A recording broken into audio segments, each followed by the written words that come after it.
নমস্কাৰ আজি যেহেতু শ্ৰীকৃষ্ণৰ জন্মাষ্টমী উপলক্ষে অৱশ্যে নামঘৰৰ পৰা আহিলোগে এতিয়া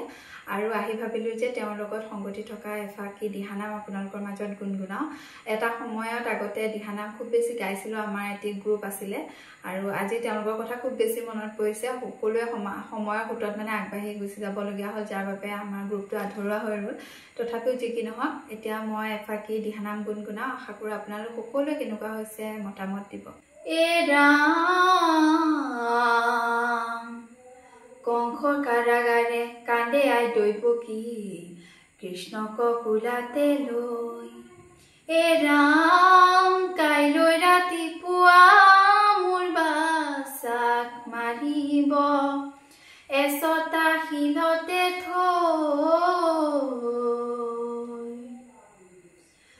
কংস কাৰাগাৰে হৰি কংস কাৰাগাৰে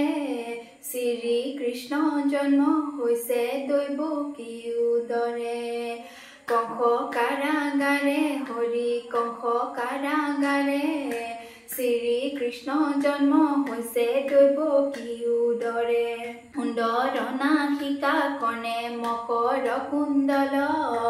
কণ্ঠস্থ কৌস্তভ হিৰে কিৰীটি উজ্জ্বল কংস কাৰাগাৰে হৰি কংস কাৰাগাৰে শ্ৰী কৃষ্ণ জন্ম হৈছে দৈৱকী উদৰে অপাদলম্বিত বনমালা জলে গলে শুভে আতি শ্ৰী বৎস বহল বক্ষস্থলে কংস কাৰাগাৰে হৰি কংস কাৰাগাৰে শ্ৰী কৃষ্ণ জন্ম হৈছে দৈৱকী উদৰে বান্ধৱ কৃষ্ণ হৈছে এ ৰাম প্ৰসন্ন বদন জলে অলকা তিলক বসুদেৱে দেখিলন্ত অদ্ভুত বালক পাৰি দুয়ো পানী পাছে কৰিলন্ত স্তুতি পিতিত কহিলা প্ৰভু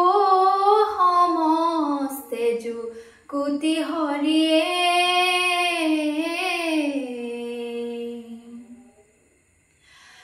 কদম গছত উঠে কানাই কদম হালে জালে